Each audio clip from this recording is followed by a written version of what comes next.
শুরুতেই জানিয়ে দেব, ইসরায়েলি মন্ত্রিসভা থেকে বেনি গান্তজের পদত্যাগ, বিপদে পড়েছে নেতানিয়াহু।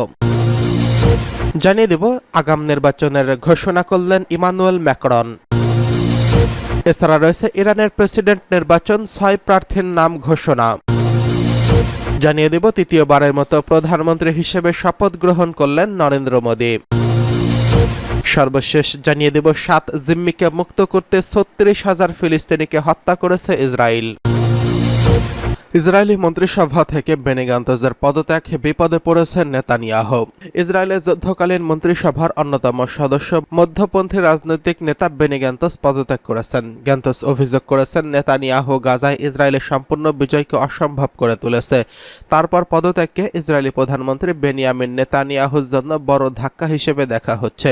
রবিবার এক সংবাদ সম্মেলনে বেনি গান্তজ বলেন, নেতানিয়াহু আমাদের প্রকৃত বিজয়ের দিকে অগ্রসর হতে বাধা দিচ্ছেন। এই কারণেই আমরা আজ জরুরি সরকার ছেড়ে যাচ্ছি।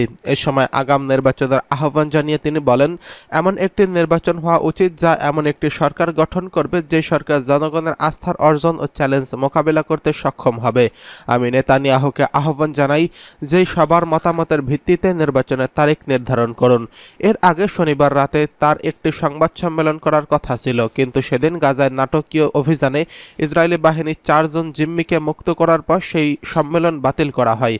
গাজার স্বাস্থ্য কর্মকর্তা জানিয়েছেন, ইসরায়েলি হামলায় অন্তত 274 ফিলিস্তিনি নিহত হয়েছেন।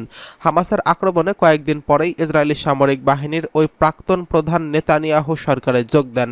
সরকারে তার উপস্থিতি আন্তর্জাতিক অঙ্গনেও ইসরায়েলের গ্রহণযোগ্যতা জোরদার করে এবং যুক্তরাষ্ট্রের কর্মকর্তাদের সঙ্গে বেনি গান্তজের ভালো সম্পর্ক রয়েছে। এর আগে গান্তজ বলেছিলেন, নেতানিয়াহু যদি 8 জুনের মধ্যে গাজার জন্য যুদ্ধ পরবর্তী পরিকল্পনা তৈরি না করেন তাহলে তিনি সরকার থেকে বিদায় নেবেন। বিবিসির খবরে বলা হয়েছে, গান্তজের এই পদক্ষেপ এই মুহূর্তে প্রধানমন্ত্রী বেনিয়ামিন নেতানিয়াহুর প্রতি বড় কোনো হুমকি না, কারণ সংসদে তার জোট সরকারের এখনও সংখ্যাগরিষ্ঠ সমর্থন রয়েছে।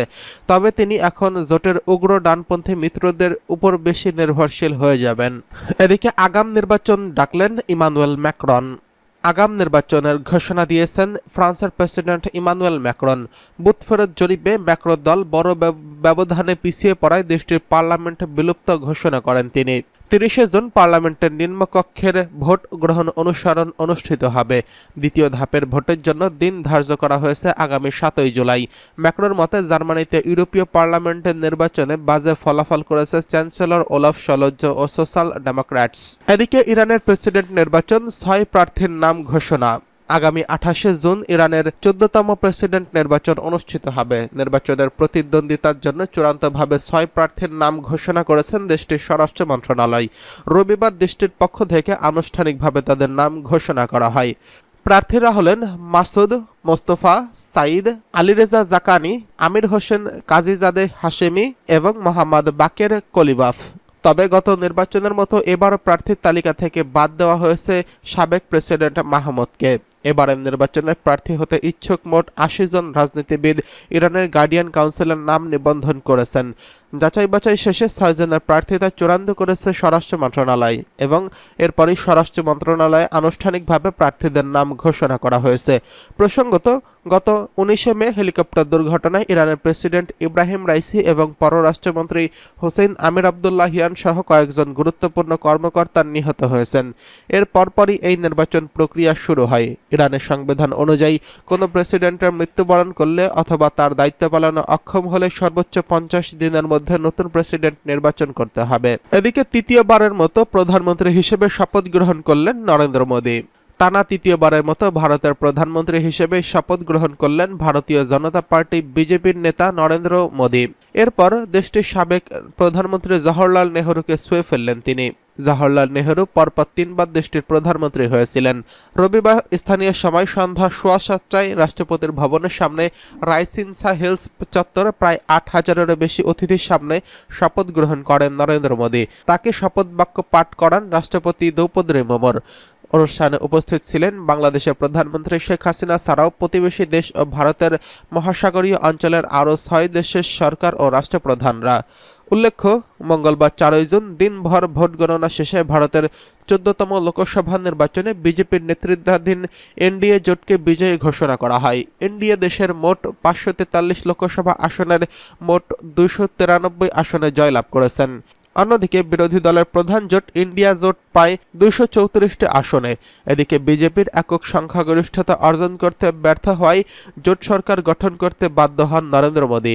ভারতের নির্বাচন কমিশনের ওয়েবসাইটে প্রকাশিত ফল অনুযায়ী 240 আসনে জয় পেয়েছে ক্ষমতাসীন দল বিজেপি, 99টি আসনে জয় পেয়েছে প্রধান বিরোধী দল কংগ্রেস।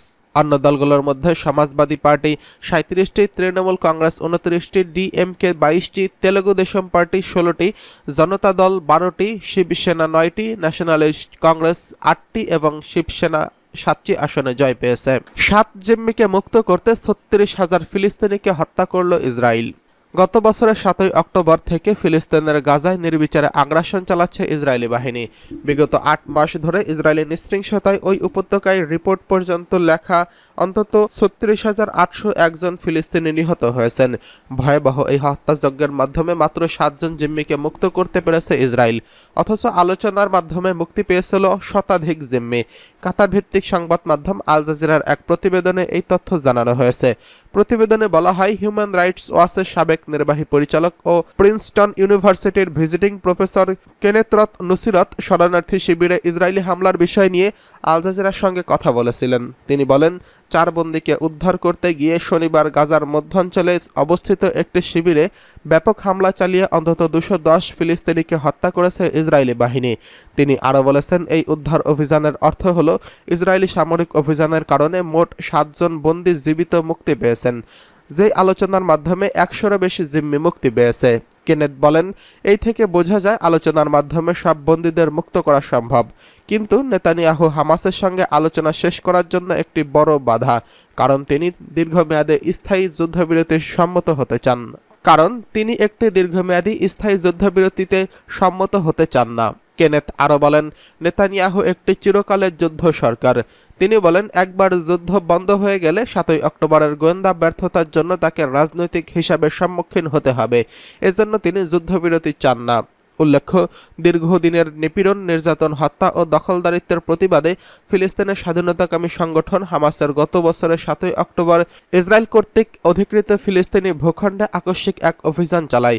সে সময় তারা প্রায় 1170 ইসরায়েলিকে হত্যা এবং 250 জনকে জিম্মি করে গাজায় নিয়ে আসেন। এখনও হামাসের কাছে 121 জন বন্দী হিসেবে আটক রয়েছে। এদিকে 7 অক্টোবর থেকে ইসরায়েলের গাজায় প্রতিশোধমূলক পাল্টা হামলা শুরু করেছে, যা এখনও চলছে।